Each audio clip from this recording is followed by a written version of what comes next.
Alright everyone, welcome back to week 3. So week 3, of course, you have your quiz 3 post-mortem on what we did for the whole week, what you guys did for the whole week. This time, you guys, it's playfield time. Yeah, playfield is the most important part of a game, really, besides your animation, alright? But in creating the level itself, the playfield is the most important part of your actual game, because this is the part the eyes of the player is going to be looking at most of the time.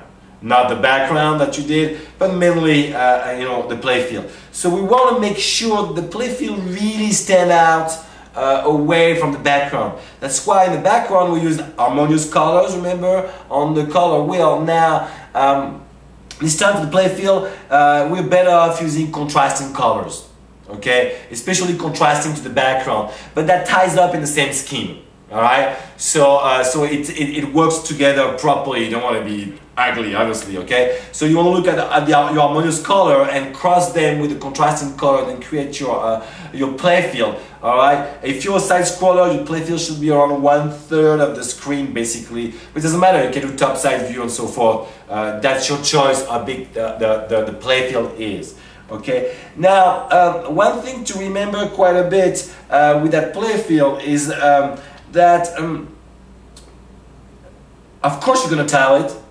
Of course you can make a really small tile, 64 by 64, and tile the whole thing. But think about it. You have 12 to 13 tiles to make that are HD size, and HD, as you know from now, 1080 by 720 is 720p, the smallest size. That would be a lot of pixels on tiling. Okay, that would look very repetitive, first of all. Okay, and it would be fairly hard to get the proper scaling, and it would be taking forever to tile it in the engine, basically in the level editor. Okay, so you want to make your tiling fairly big. All right, not so small. 512 by 512 is a pretty good size in that situation. Okay, so there's two main ways to do that tiling, and you can see it in the base knowledge on the side.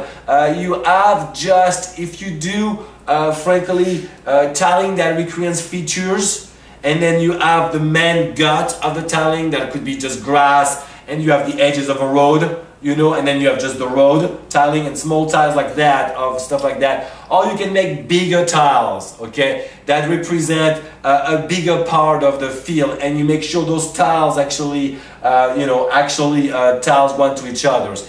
I chose the second part, and my level for 19 frame, you guys, the whole thing is 3 megs. And you know it's true because you have the level introduction. You can right click on the art assets, you'll see 3 megs. It's a little bit more right now because I got gameplay samples and example into it. That showed me where my gameplay stuff would be, like the bad guy and so forth, the farmers, which not exist in the level itself. But fully well done properly after that, trim that, it's 3 megs, I checked. Okay, so you should be able to do fairly good like that, and you should be able to get away from the playfield with maybe 6 or 8 slightly good tiles. Okay, in those ways you want to make it. If it's a top-down view and you tile next to each other like that,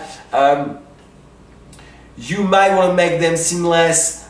You see, those are going to be like decal playfield. They're going to be on top of your background that you already have. Okay, the background was big, seamless tiles everywhere, basically. All right. Now those right here would be more tiled a little bigger, okay, and that would reproduce a part of the trail, for example, with the side chunk, like a decal top that you put back, on the top view now, and that will look like it, So you want to make it seamless where it's gonna be tiling, basically. Okay, if it's a trail, you want a straight one, you want a corner one that you can reverse, okay, and you want a cross one, and you want to be them center so you can put them like a puzzle anywhere you want. Okay, that's how it works out. To be able to do that, if it's a trail side like that, you look in the base knowledge, but you just cut a piece of it, the top one for example, then duplicate it, cut it in half again, reverse those parts, put them top to bottom, basically. So reverse. So now and then you just clone and brush heal, those parts in, and you're ready to go. You use those parts for every of those tiles, and it'll perfectly seamless all together. Okay, there's the best knowledge about that, Camtasia video for that. So you guys, let's get cracking. I want some nice playfield. It's got to be top notch. It's got to be very refined with the dodging and burning, a lot of details as much as possible. keep some details out, obviously, for the decals that we're gonna use later on. Okay, so I'll see you in week